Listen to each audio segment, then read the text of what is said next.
Hello, my name is Mwaboze Njoko and it is my pleasure to welcome you to the Signature Show this Sunday. Well, I could not be with you last week, but my colleague, Marvelous Obomanu, stood in. Now, as we thank him, let's also hope that you had a good time with him.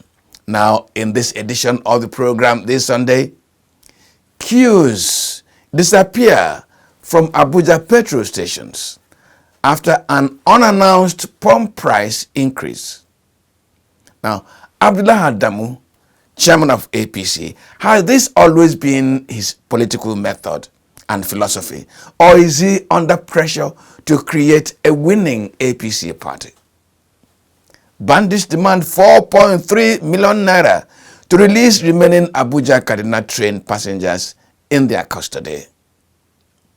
House of Representatives summons Interior Minister and Controller General of Nigeria Correctional Services as Senate President Ahmed Lawan expresses disappointment that there were no CCTV cameras in Kuje prison before Boko Haram overran that facility.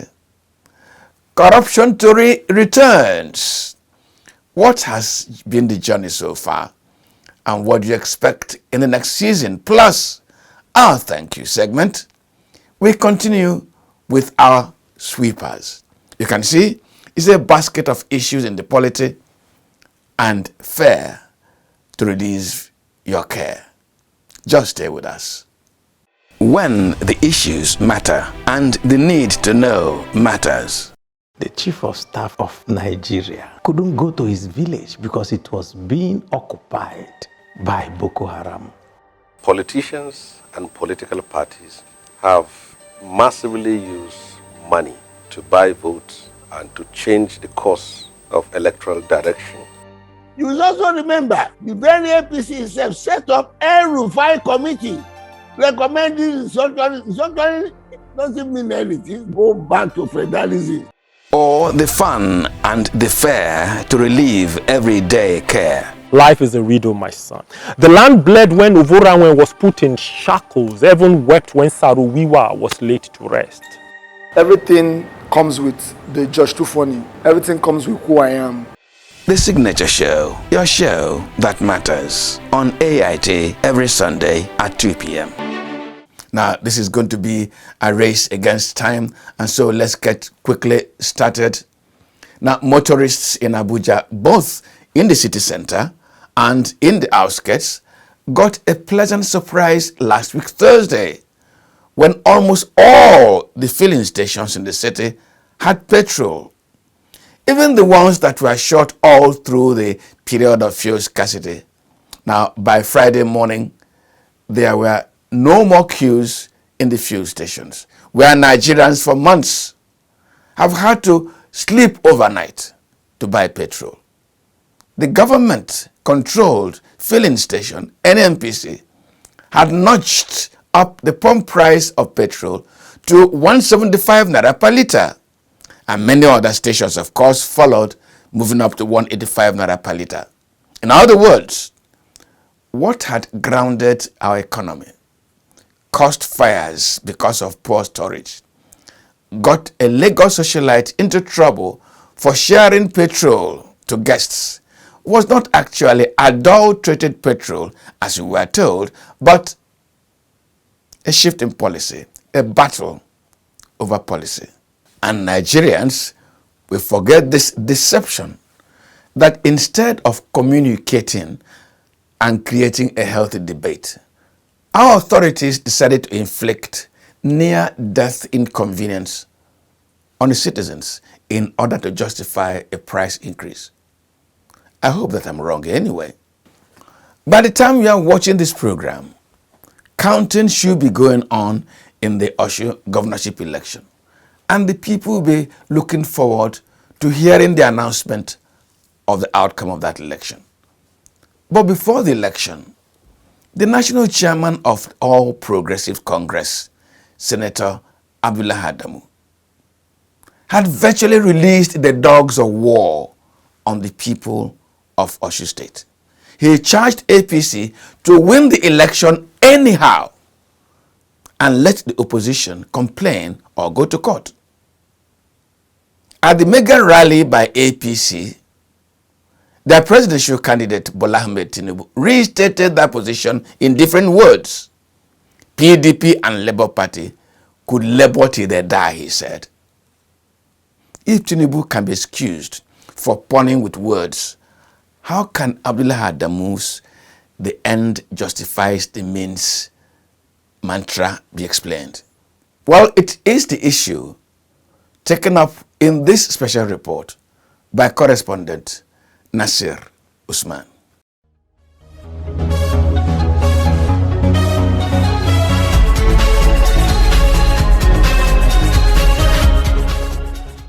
By the time we were putting this story together, the Osun governorship election was going on. Before the Saturday election, the APC-led Osun state government had denied opposition PDP access to the state stadium, the very venue APC used for its own mega rally. That denial was a clear implementation of Abdullahi Adamu, national chairman of APC's philosophy, and indeed directive that APC should win the Osun governorship election anyhow. I urge you to go there and do whatever is doable within the laws of the Federal Republic of Nigeria and our electoral laws to win.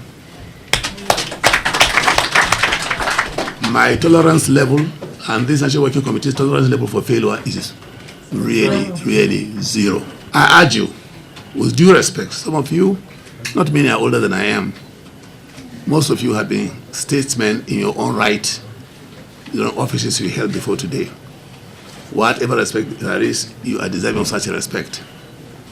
But for this exercise, for you to be part of it, take off the big gowns, take off the three-piece suits you wear, and go down the trench and bring that victory that we want.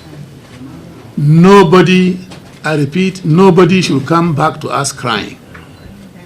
Failure is not our own, by the grace of God. Amen. Failure will not be our Lord.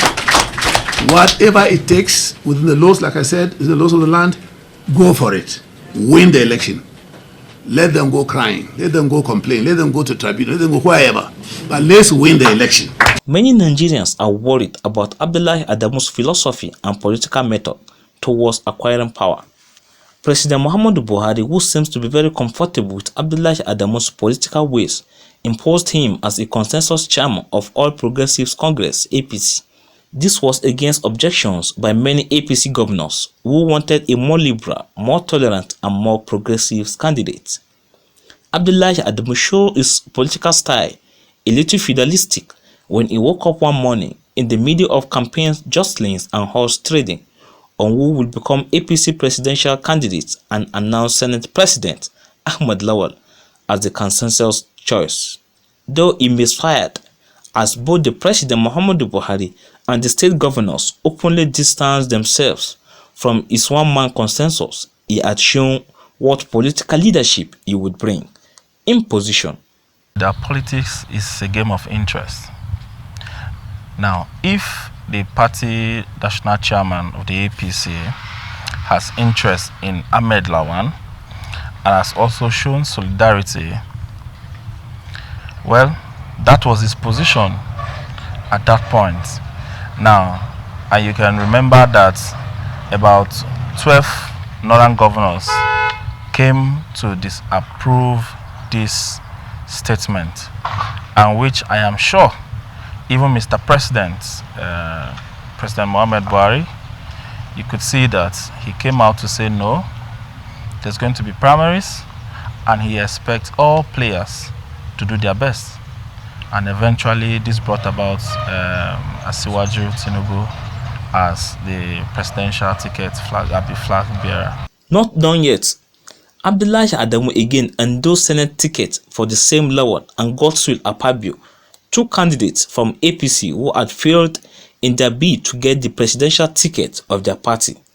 They became beneficiaries of contrived and windy primaries purported to have taken place after all Senate primary elections had been concluded and candidates emerged. It did not matter that the new candidate did not emerge through any process known to the law. rules and regulation of INEC. The national chairman is at liberty to endorse anybody, but there is a process. And actually, the senatorial primaries took place first before the presidential primaries. And in the Electoral Act, there is no way that Senator Godswill Akpabio and Senator Ahmed Lawal would have contested for that senatorial primaries and still prepared to run for presidential primaries that was after that of the senatorial primaries. It's not possible. So now, if they were actually preparing their mind that they are going for presidential primaries, and they prepared, they campaigned, and they went for it, and they lost, only to come back to whoever that has those tickets, both for that of Lawal and Akpabio, for me, it's wrong. So the national chairman can endorse anybody, but the law has to take its course. The refusal by the Osun State government to allow the opposition PDP to use a public facility for its rally is the outcome of Abdullahi Adamu's instruction to ignore due process, tolerance, democratic norm of accommodation, and win the election anyhow and let the opposition complain or go to court. What is happening in Sri Lanka is little of what's going to happen in Nigeria. I must be honest with you. We all know what happened during the NSAS. The Nigerian youths are awake now. Our leaders must understand that our youths, they are very much awake politically. Unlike before, when you think that, they will go about their business. No, not this time around. We have had it up here. And the future belongs to these young people. And the decision we're about to make for 2023 is about their future. If this is a foretaste of what the national chairman of APC intends to deploy as its political philosophy, then the 2023 elections are already in jeopardy. It means that the end will justify the means. And that means could be bloody, brutish, and the very opposite of democratic choice. In Abuja, Nasiru Usman for Signature Show.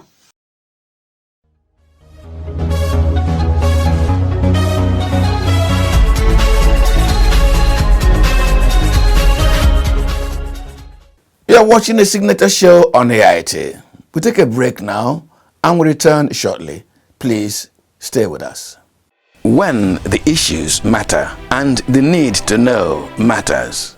The chief of staff of Nigeria couldn't go to his village because it was being occupied by Boko Haram. Politicians and political parties have massively used money to buy votes and to change the course of electoral direction. You will also remember the very APC itself set up a Rufai committee recommending restructuring doesn't mean anything. Go back to federalism. Or the fun and the fair to relieve everyday care. Life is a riddle, my son. The land bled when Uvoranwen was put in shackles. Heaven wept when Saruwiwa was laid to rest. Everything comes with the Judge Too Funny. Everything comes with who I am. The Signature Show, your show that matters, on AIT every Sunday at 2 p.m.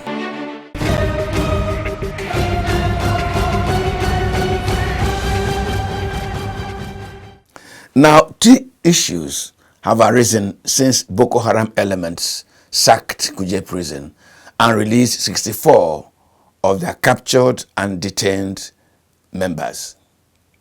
So-called bandits who attacked the Abuja-Kaduna train have now demanded 4.3 billion naira as ransom for them to release the remaining passengers still in their custody. Then, the federal legislature has been reacting, with Senate President Ahmed Lawan noting that there were no CCTV cameras in the Kuje prison.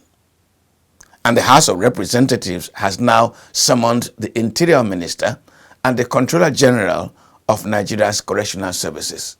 What is the import of this development? We start with the demand for 4.3 billion naira ransom by the bandits.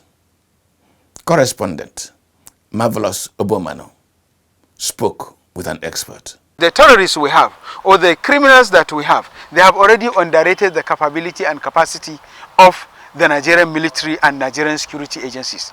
And it's really clearly states to you that there is no coordination mechanism, there is no organization, there is no collaboration, partnership, and working coordination between the agencies of the government as far as I'm concerned, especially the security agencies themselves. And also the communication system of the security agencies among themselves, or even within intra and inter system of the communication is either absence or is very, very poor. Otherwise, they couldn't have allowed all these things to happen, because we have not had anybody being demoted because of the poor performance or inability to repel either one or two attacks. Even the attack on the presidential convoy going to Katsina, even though that one is also a child play, because where the convoy was attacked has no relationship with the Daura community, where the president come and where the team were going. Even after repelling the attack, have you ever heard that Garba Shehu, the special advisor to the president on media and whatever, he said that 2 people were killed? Who are these 2 people? He said some were wounded. Where are the pictures of those who were wounded? Unfortunately and unfortunately, just to tell you that something is really planned. That attack was planned and it was intelligently mobilized and motivated. No single bandit, no single attacker or bandit was arrested. No single AK-47 or ordinary 2-round rifle was recovered from that attack. And if you don't know how mighty the presidential convoy is, just look at the president when he is going to the airport. And that is just a smaller portion of that team of convoy going to Daura when he is going for Salah. Because when he is going to Salah, going for any activity in Daura, it is just like a talk of war between Russia. At the eve of the day, Russia was attacking Israel. If you remember those machineries, armaments that you see, that is how the presidential convoy moved to Daura. We better stop deceiving ourselves. We already have an alternative government in Nigeria. We have formal government and informal government, because there are huge amount of ungoverned spaces which is not under Buhari administration. They are going to take control of Abuja if care is not taken. If at all they have confidence and courage to attack the convoy of the president, to come to Kuje, very close to the airport, despite the Tucano. Remember, Buhari said that they have bought Tucano, and that Tucano fighter jet is expected to use in order to finish all the militants, all the military activities, including the ESN, the Boko Haram, the Northwest, the North Central, the South, wherever you have criminality. But yet, from the inception, from the day that he launched the Tucano, we never hear Tucano again. We didn't see Tucano on air. We didn't see Tucano dealing with Kuje prison attack. We didn't see Tucano dealing with Plateau prison attack. Still Tucano is sleeping somewhere, while bandits and the kidnappers are busy killing people less than 3 kilometers from the Zamfara State Gamma House. Less than 30 kilometers from the Zamfara State Gamma House. Less than 10 kilometers from all the barracks, the 2 barracks that you have in Zamfara. Less than 10-15 kilometers to the Air Force base in Gusau in Zamfara State. So all this to Kano and all those armament that they have made mention that they have bought, we have not seen them in action, and we are yet to know where they are. Going by the total amount of money demanded by the bandits, you know, remember, they were given us, if you look at the Daily Trust of I think 2 days ago or 3 days, it have carried information that 800 million was deposited to them. Who knows how much was deposited when the managing director of the Nigerian Agricultural Bank of Agriculture was released? Who knows how much was deposited when 11 other people was released? In 2019 alone, it was reported by the Office of the Auditor General that 80,000 or above of arms and ammunitions were missing in the police armories across board. So if at all it is real, then how many arms were missing in the military armory? How many missing in the custom armory? How many missing in the immigration armory? So it means there is connivance between the criminals and others. It calls for proper scrutiny of our security personnel, because an attack of such magnitude, required a better investigation of such issues. Before this attack, there must be a compromise that have already been aired to the hearings of others. So it's a compromise that should require immediate consequences.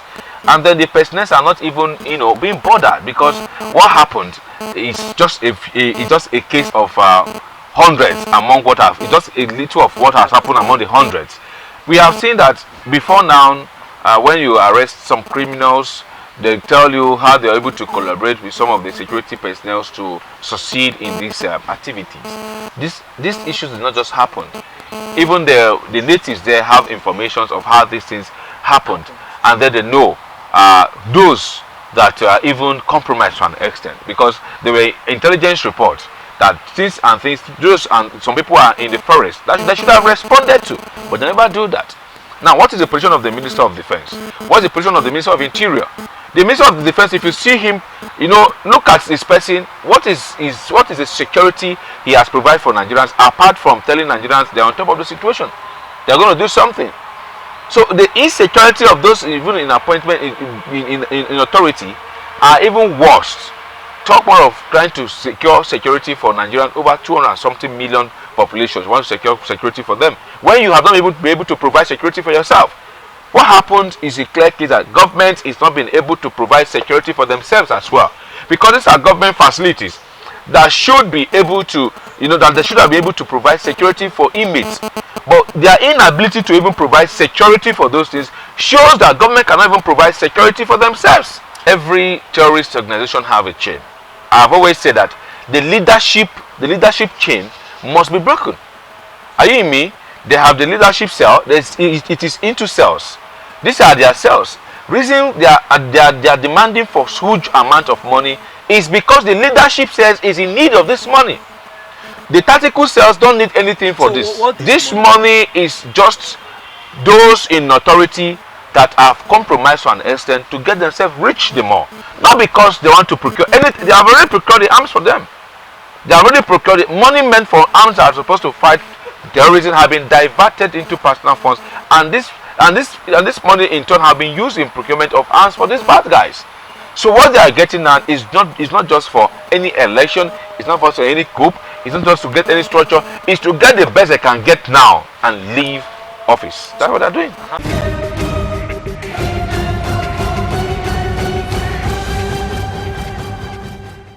Now, the legislature oversights executive institutions and agencies. That function is supposed to allow for constant monitoring of both financial health and operational readiness of those institutions. So, what happened that Kuje Prison does not have CCTV cameras when there are committees of both the Senate and House of Representatives oversighting that agency? Again, Marvelous Obomanu has been speaking with experts on what ought to be the function of the legislature.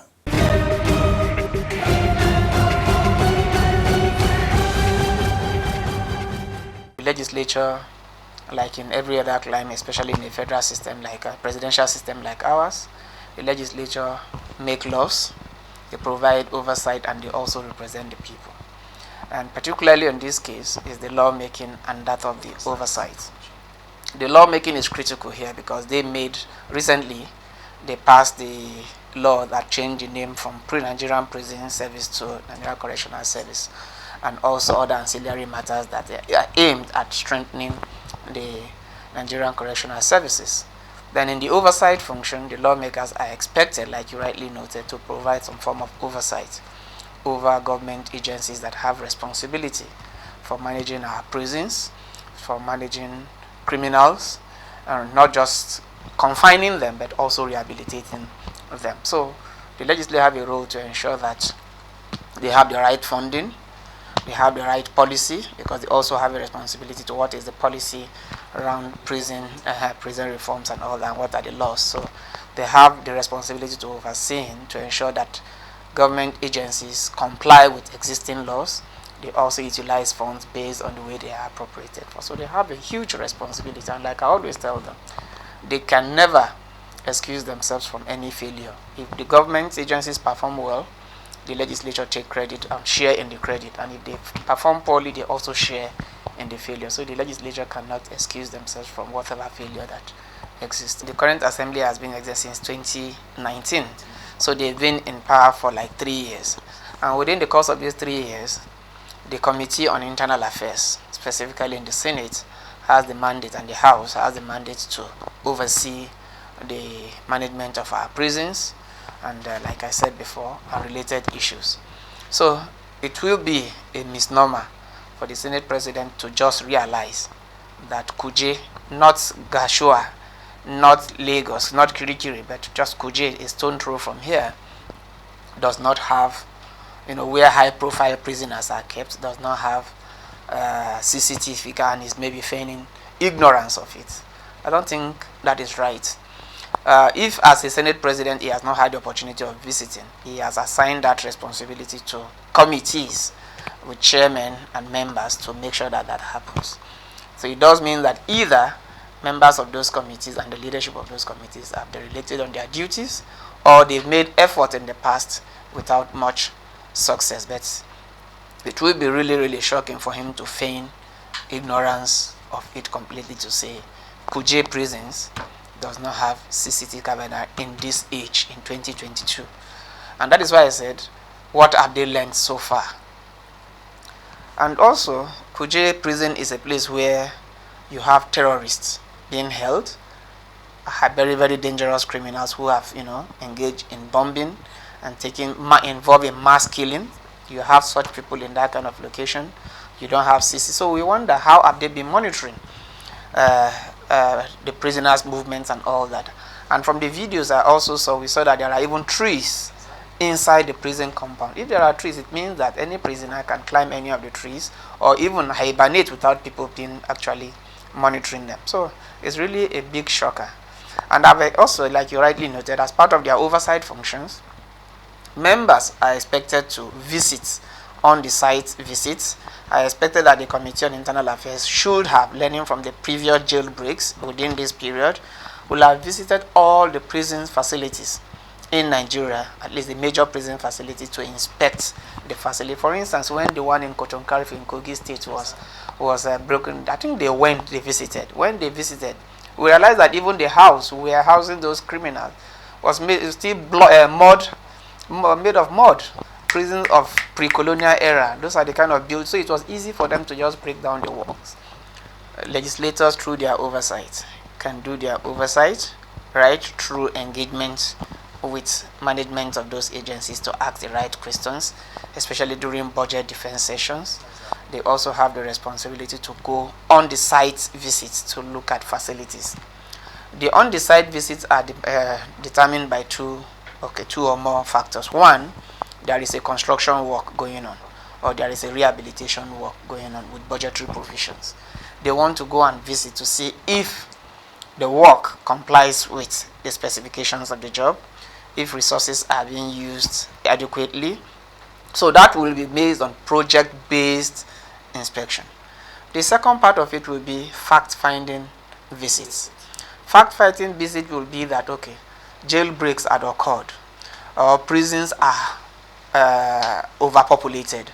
That has been a major challenge in this country. We want to go and find out why these prisons are overpopulated, what can be done to expand the facilities, what can we do to ensure that prisoners' welfare is properly taken care of, what can we do to decongest those prisons so that people who are now awaiting trial, people who are held income, just like the chief judge does, to go and see her. Those are things that they go and do.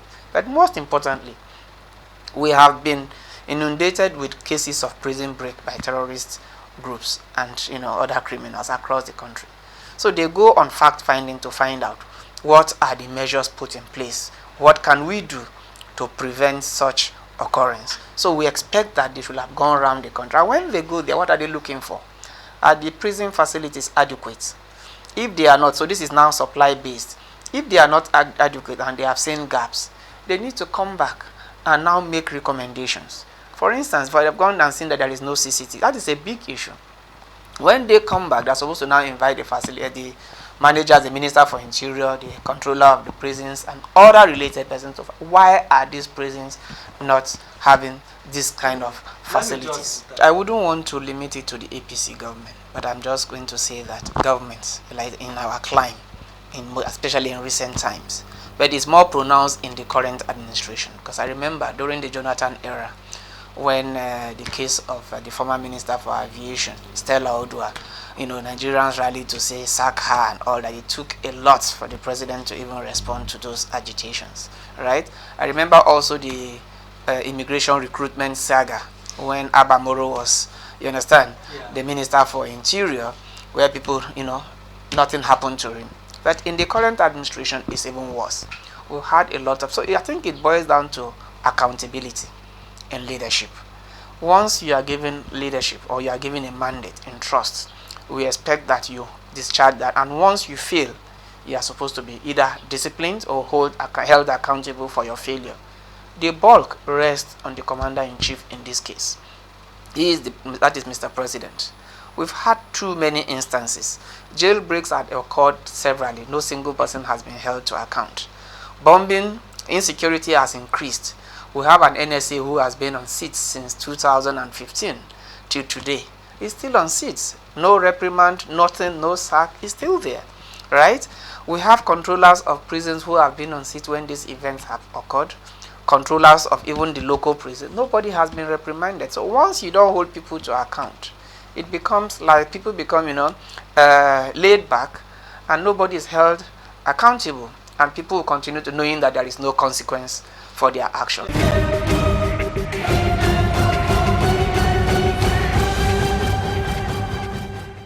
And now to our thank you for this week.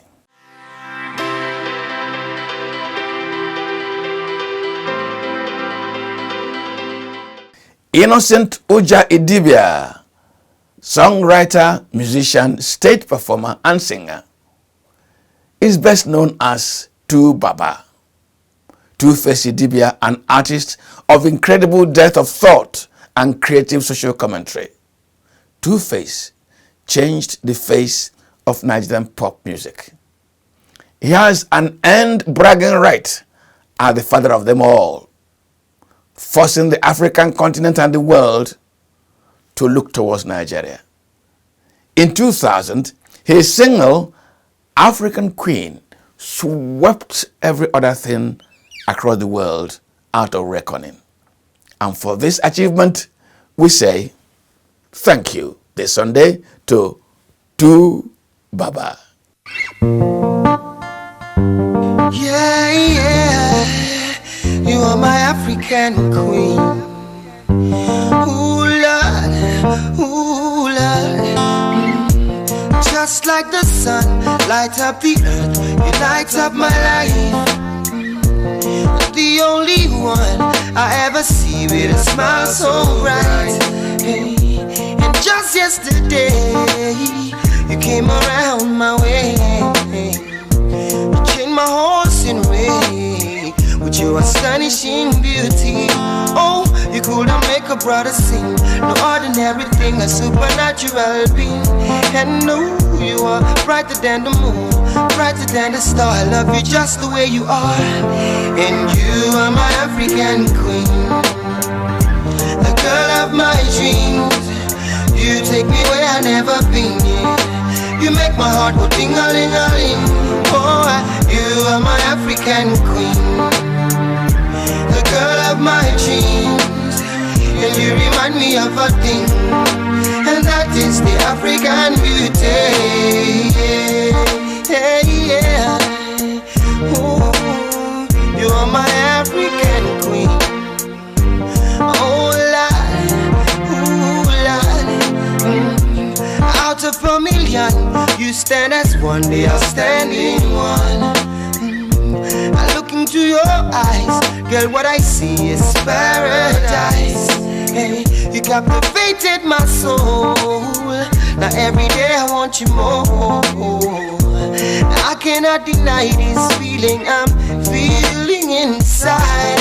Hey, no one cannot take your place. You cannot take your space. That is a fact I cannot erase. And no, you are the one that makes me smile. Make me float like a boat upon the Nile. Girl, you are my African queen, the girl of my dreams. You take me where I never been. You make my heart go ding-a-ling-a-ling. Yeah, you are my African queen, the girl of my dreams. And you remind me of a thing, and that is the African beauty.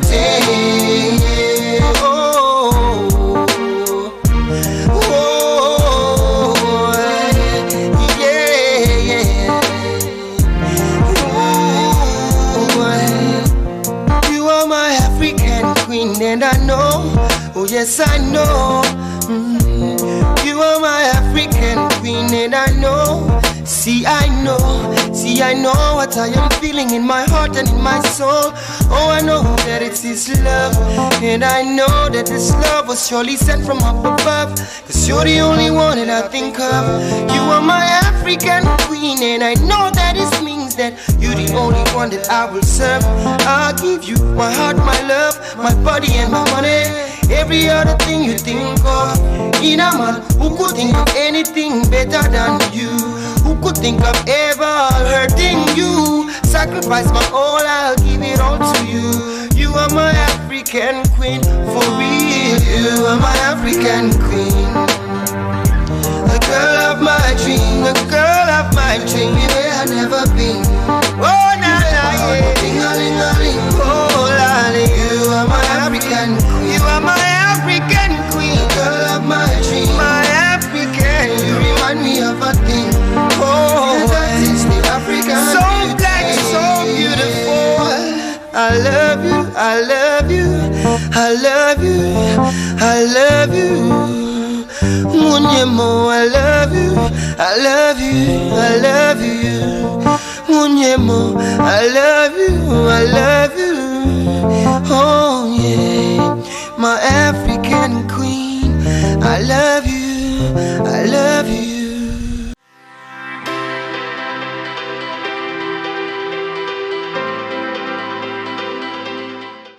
And that's our package on this segment of the show. As we please ask you to still remain with us, my colleague, Marvelous Obomano, now brings you Corruption Story. My name is Mwabu Zenjoko. Good afternoon.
My people, I don't carry come again o. Una go talk say where I carry my face hide wey una no dey see me since.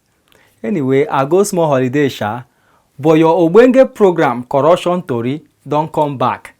Make I welcome una to season 3 of Corruption Tori. My name na Marvelous Oboman. Make I yarn you small tori. Season 1 and season 2 wey we bring for una na open eye for corruption tori. For this season 3, we dey march forward bring una wetin our eye take see for season 1 and season 2 and wetin we go dey do for this season 3 wey don land again. Na him we carry come today. Abeg, tanda with us. This na Corruption Tori.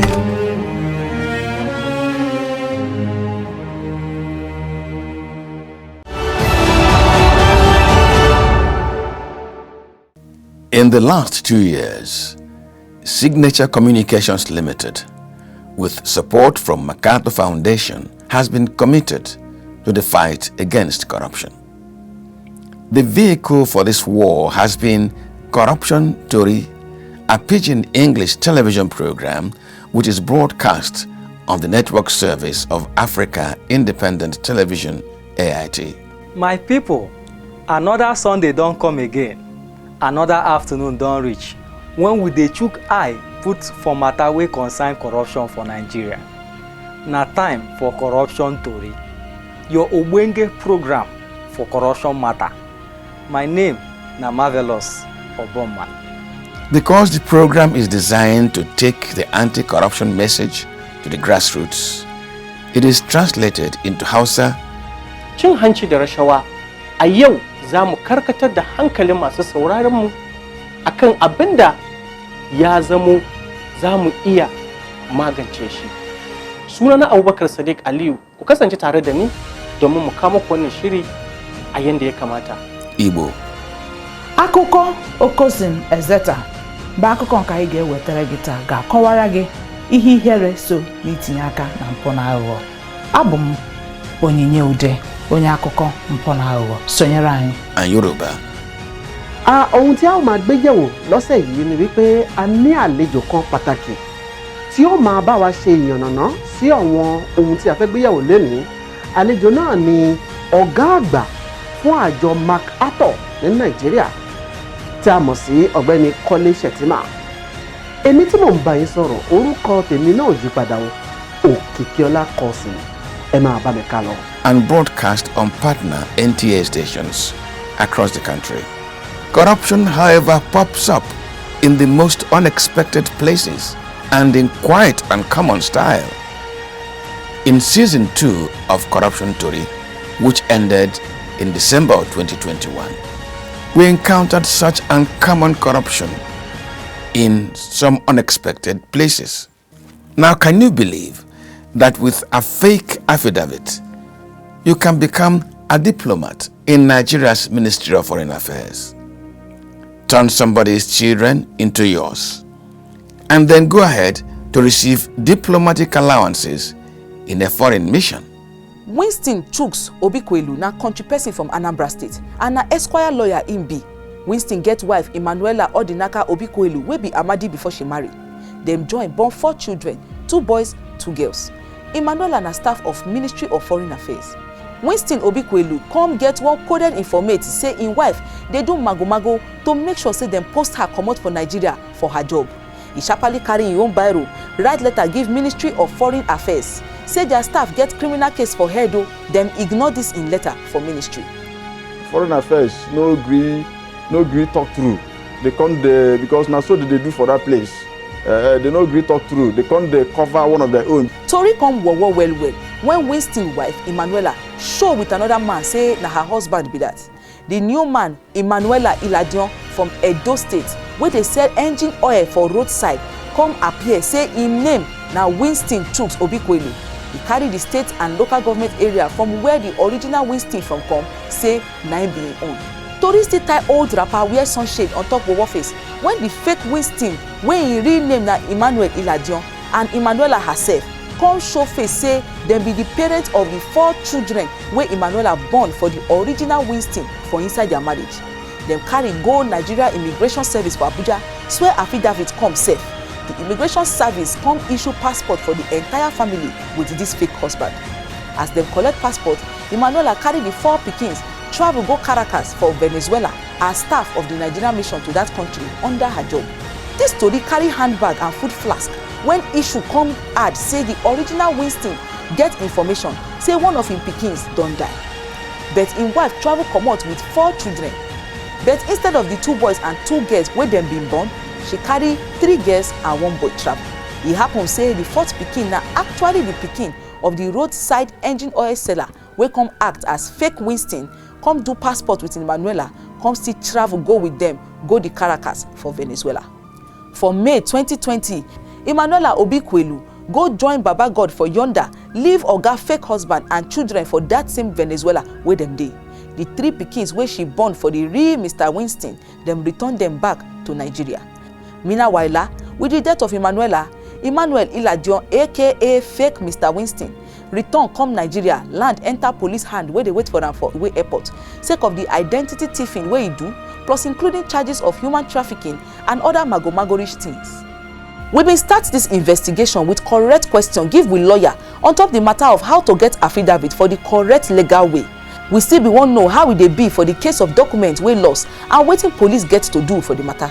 But corruption tori investigation wey we do for Federal High Court for Maitama, Abuja, e show say no be so e dey be o. The steps wey lawyer and DPO list for us no be wetin happen for this affidavit racket. Na for gate na im security man first of all hold we reporter, and we reporter kuku pretend like say he no sabi how dem dey get this affidavit at all. The security man come tell am say e better make he, the security help am get this affidavit. If not, to get the document e go take time well. Who want to do it? What want to do? Because no, for certificate, my school got lost. Since when have you done police extract? Like what would be the cost implication? No, the implication they normally they do charge from 2,000 upwards to help the person. As them settle on the money wey dem go pay oga security for him affidavit producing services, the security come gist our reporter say to get police extract get easy way too o. Na so he carry with reporter go one policeman for another round of pricing. Okay, sir. I want to do police extract. What did you know? Okay, my HND certificate from my wallet. Okay, HND certificate. I lost. I'll do it for you. It's only 3,000. Without any kind report of wetin loss and how e take loss for any kind police station, we reporter no even took leg enter the police station for the Maitama court compound there to report how the thing take happen. But oga police come back with correct police extract wey talk the lie tori wey we undercover reporter give am.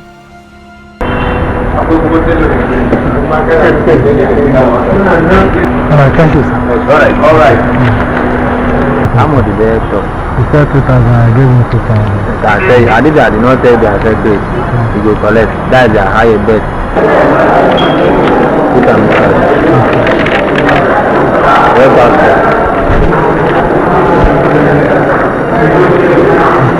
I'm not arriving for the bank. No, Oscoff, nothing like that happen. Oga security just tell we reporter say make him wait small after he don give the police extract to somebody inside the office. Bakam, e never too tey wey one court official come outside, call the name of the reporter, give am affidavit. The end. Well, the good thing is that following that story, the fake diplomat was arrested, prosecuted, but the behavior of these corrupt persons paint a wrong picture of Nigeria. In fact, in season 2 of Corruption Tori, one thing stood out. Many more Nigerians abhor corruption, and no matter the difficulties, they keep their integrity intact. We are presenting this to you, Modesta Ofobike, in recognition of your anti-corruption effort. So, Mr. Ofobike, on behalf of MacArthur Foundation and Signature Communications, what we have in this account is 750,000. This is it. Look at the camera, sir. Camera. Sergeant, join the application. At the camera, sir. Hey, Please, madam, please. Oh, madam, please. Please.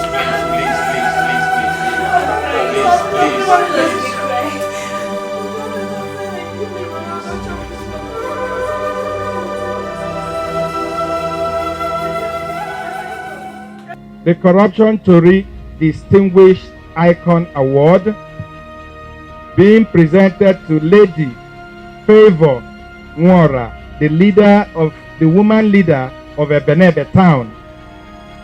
in Anambra State.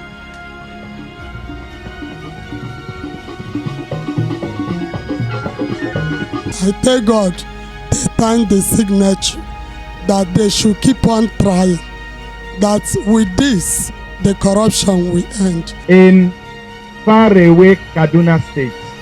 Someone left money. Ayuba, how much did they leave in your keke? More than 1 million naira. And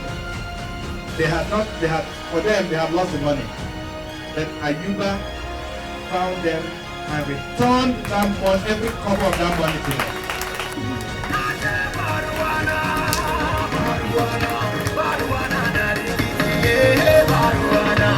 So on behalf of Signature TV, in support of the MacArthur Foundation, we are presenting this award to you for your outstanding efforts in the war against corruption. On behalf of Signature TV, in support of the MacArthur Foundation, we are presenting this award to you as a result of your outstanding efforts in the fight against corruption. On behalf of Corruption Tory, with support of MacArthur Foundation, representing this to you, in recognition of the outstanding efforts in the fight against corruption. I'm feeling very happy over it because I never knew that it resulted to this. So I'm very happy over it. Mark is a good man. In fact, if I'm a woman, I'll say I'll marry him. In season 3 of Corruption Tory, which begins this July, we will strive to create new anti-corruption ideal for the next generation by handing the campaign to the communities and the young ones. The call to action resounded at the local government hall venue of the town hall meeting, where representatives of market women, National Union of Road Transport Workers, Okada Riders Union, members of the National Youth Service Corps, and school children gathered to make their input in the fight against corruption.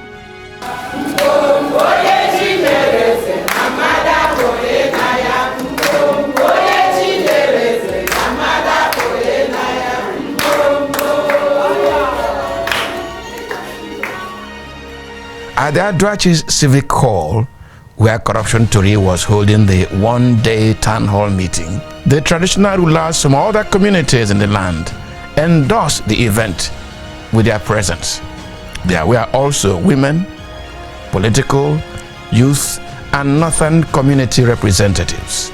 Again, the real fathers solicited for the guidance of the gods of the land and their ancestors to make the event not just smooth, but also to realize its objectives. As that Thursday come show face, e be like say dem take bend knack for the people. Market women o, Okada Riders Association o, National Association of Road Transport Workers o, Igala Community, Keke Riders Association, Women of Gbagi Ethnic Group, community leaders, and the representatives of the traditional ruler of Mpape. All of them come comot, gather for Labamba Field, where Corruption Tory organize the Talk Your Own, Make I Talk My Own.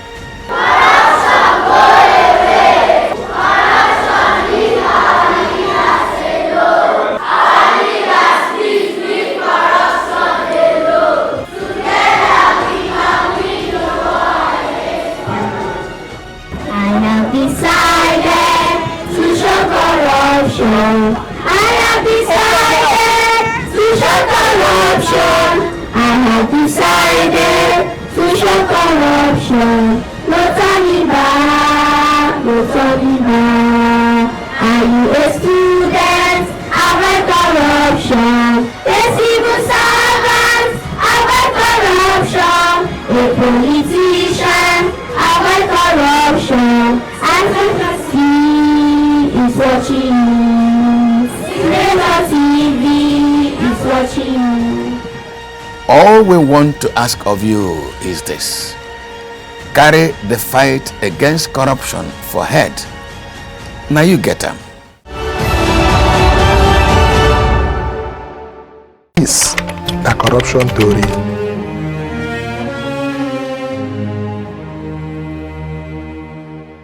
Una don see am?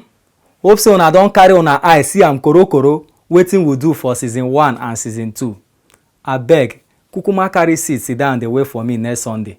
The match don begin o. My name na still Marvelous Oboman. Una bye bye yo.